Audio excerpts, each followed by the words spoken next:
Hey guys, I hope everybody's doing well. One of the great triumphs of feminism in the 20th and 21st centuries was to divorce womanhood from motherhood. So to separate, the definition of woman from mother, and to, free women of the duty and obligation of motherhood. And so this has had some unintended consequences. And one of them is that it's made women much more vulnerable to this so-called transgender entryism, where now you have these men, kind of dressing as women and play acting as women and saying that they actually are women. And because there's no longer really a functional definition of womanhood, or a relationship between womanhood and necessary functions of womanhood like motherhood, this is much more possible than it formerly had been. I mean, if motherhood were an integral part of womanhood, then these men would have to do a lot more than just put on some makeup and prance around and put on some feminine clothes and prance around in order to call themselves women and try to get other people to call them women too. And, if the status of women was kind of tied up in motherhood and let's say how many children they had or how attentive they were to their motherly duties, if that was the way of obtaining status and signaling status as a woman, as it has been in times past, then this would be a lot less possible. This kind of entryism or play acting would be a lot less possible and a lot less attractive and desirable to these characters, because they don't want responsibilities, they don't want duties, and they're not equipped, obviously, for those particular duties and responsibilities, either physically or biologically or psychologically.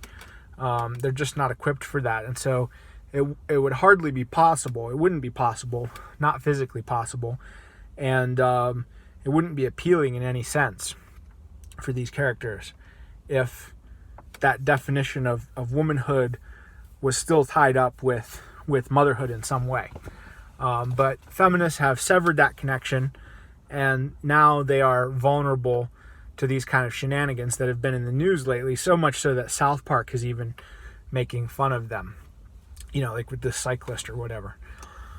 But this is kind of analogous to the situation with marriage and gay marriage. Once the function of marriage was kind of forgotten and abandoned, which there are many, but I'll list two of the main ones.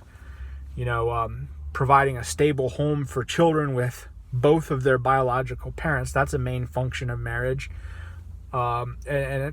Critically, it's biological because, step parents are many, many, many times more likely to abuse or neglect children, something like 40 times. And, it might be better than having a single parent or no parent in certain situations, but it's always better to have a biological parent, if that's possible, than a step parent. So the critical function of marriage traditionally has been creating stable homes and environments for children with both of their biological parents, which is simply not possible except, for a heterosexual context. Because if it's homosexual, at least one of them is probably going to be a step parent, and possibly both. But the other function, or one other function of marriage was, as a compromise between, male and female sensibilities and priorities and reproductive strategies and everything like that. And if that compromise isn't made within the home, then, it rises to the level of politics and becomes conflict between males and females in society on a political level, acted out through voting and stuff, and, taxes and welfare abuse and all this other stuff.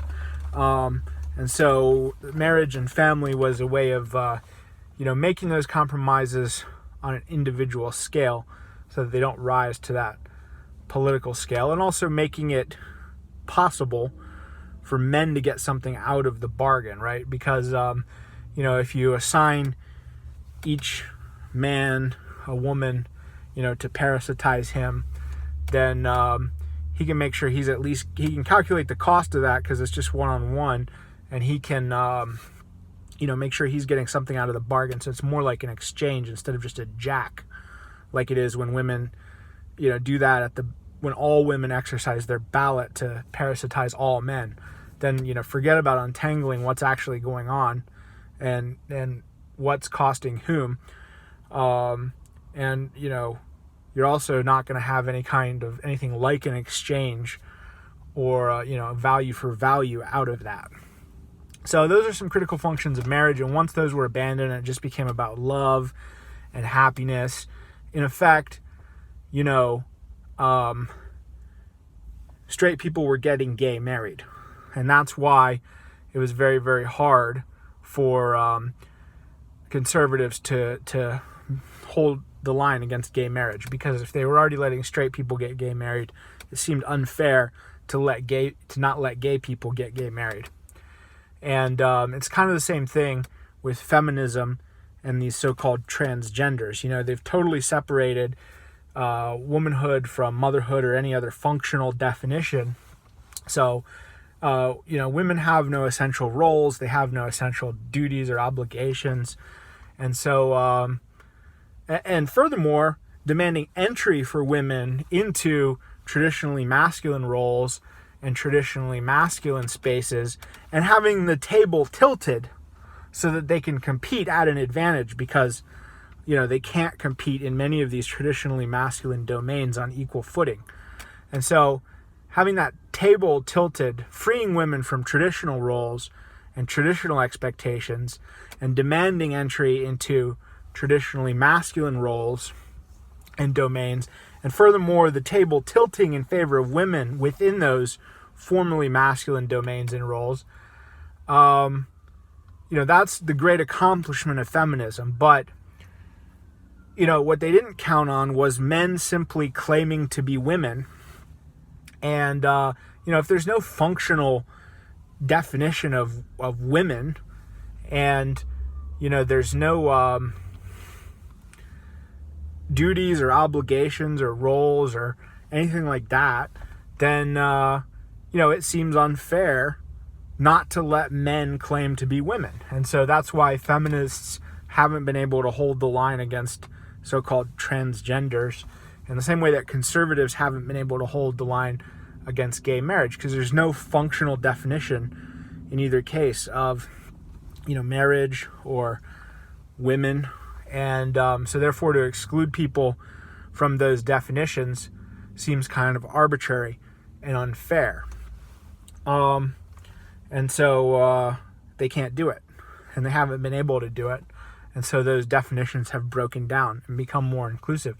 And so now the irony, of course, is that now that men can claim to be women and get people to agree with them under various coercive penalties, threats of coercive penalties, then, those tables that have been tilted in favor of women, now men can benefit from that as well. And so these women are all getting outcompeted by men within their own domains, within domains that formerly were male predominantly, like let's say athletics, and then women didn't necessarily demand handicaps or whatever to compete with men, but they had their own divisions. And now men can simply enter those female divisions and compete with women as women, and of course utilize their biological masculine advantages to outcompete these women. And the same is true for other domains that maybe were traditionally masculine, where women have demanded entry and have demanded the tables tilted to favor them in competition with men. Instead of competing with them as men, men can simply compete with them as women.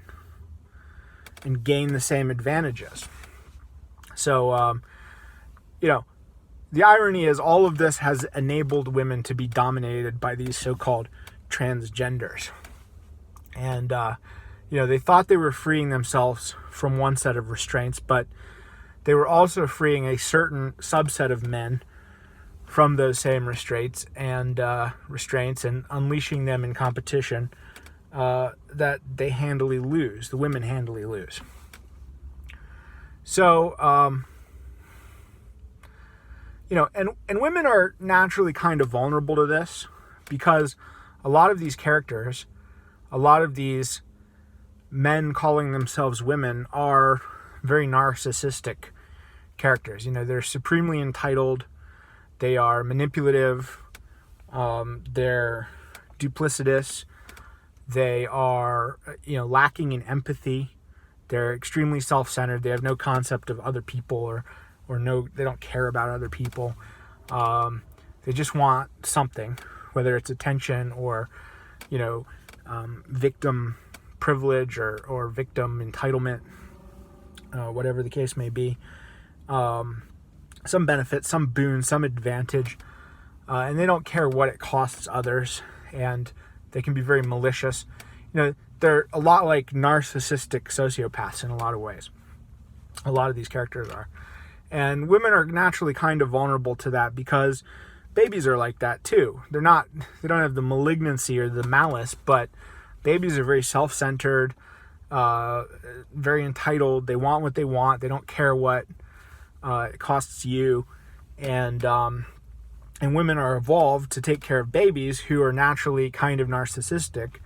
And then along come these narcissistic men, like pretending to be women and dressing like women and wearing the makeup and everything.